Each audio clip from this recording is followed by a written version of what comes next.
1, verset 34 à 38. Luc 1, verset 34 à 38. Il est dit, Marie dit à l'ange, comment cela se fera-t-il puisque je ne connais point d'homme?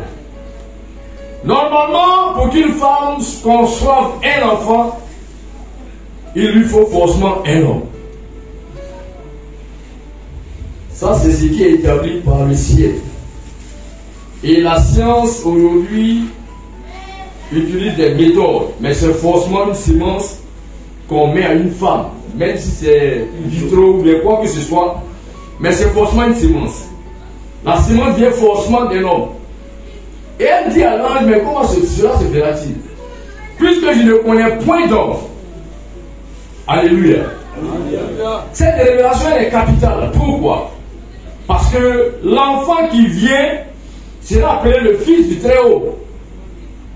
Ah. Et c'est le type d'homme qui fait le deuxième type d'homme. Il faut dire Amen. Le premier type d'homme, quand tu prends Genèse 2, verset 7, la Bible dit que Dieu prend la terre, il forme le corps, il souffle dans les narines, et le premier type d'homme devient un être vivant. C'est comme ça qu'il a créé l'homme. Avant que l'homme ne reçoive alors la capacité de procréer, donc de mettre au monde un homme, enfant pour grandir. Donc le deuxième type d'homme, c'est le type qui n'est pas né d'une sémence, qui ne vient pas d'une sémence humaine. Et il est le seul, il n'y a pas deux. Jésus est le seul homme qui soit authentiquement l'image parfaite de Dieu. Il n'y a pas de mélange. Et Marie est la femme qui a donné la chair à l'esprit. C'est pourquoi nos amis qui parlent de Marie comme ils veulent n'auront jamais raison. Parce que cette femme-là, elle a donné la chair à l'esprit. Jésus est conçu par la vertu du Saint-Esprit. Matthieu 1, verset 18. Une maison en bois est une maison de bois. Ou bien si je m'en métis. Et si la maison en bois est une maison de bois, ça veut dire que Jésus est égal au Saint-Esprit. Point. La vertu du Saint-Esprit, c'est le Saint-Esprit. Donc Jésus n'est pas un homme comme nous. C'est un homme. Mais pourquoi Dieu fait ça comme ça?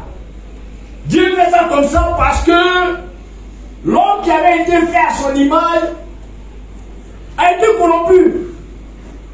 C'est vrai, il a une tête, deux pieds, deux bras, un corps, mais il n'est plus à l'image de Dieu. Or, il faut le racheter. Or, pour racheter, celui à qui tu as été vendu là, ne peut pas te revendre au même prix. Alors, si donc l'homme s'est corrompu et qu'il doit être racheté, mais il faut qu'il soit racheté par un homme qui a plus de valeur que lui. On ne peut pas prendre un Zambrama pour venir racheter un autre Zambrama, c'est pas possible. C'est même pas possible. Qui dans le monde? On prend Apocalypse 5.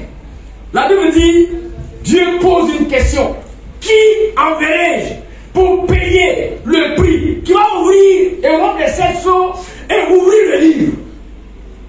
Personne, ni dans les cieux, ni sur la terre. Ah, le prophète a commencé à pleurer, hein? Jean, il dit, ouais, man, c'est fini, on est mort, il n'y a personne. C'est que l'homme va rester dans la corruption. L'homme est complètement foutu. Oh, Dieu ne peut pas abandonner son image. Celui qui abandonne son image, c'est abandonner lui-même. Les pères qui ont abandonné leurs enfants pour une faute ont compris qu'après, l'enfant qui est pourri, c'est eux qui sont pourris. Dieu ne peut pas abandonner son image. Dieu ne peut pas laisser cette place au diable. Il faut que lui-même il agisse. Alors, Jésus n'est pas un homme comme nous. Il est homme, mais pas comme nous. Parce que Dieu a fait 2 semaines importantes, 2 hommes. 2 types de semaines, 2 types d'hommes. Il y a eu la semaine de la création, le premier jour, jusqu'au 6e jour. Le 7e jour s'est reposé, et il y a eu la semaine sainte. Et la semaine sainte est la réplique spirituelle de la semaine de la création. L'homme a été fait le 6e jour, c'est-à-dire vendredi. Jésus est mort le 6e jour pour payer le prix.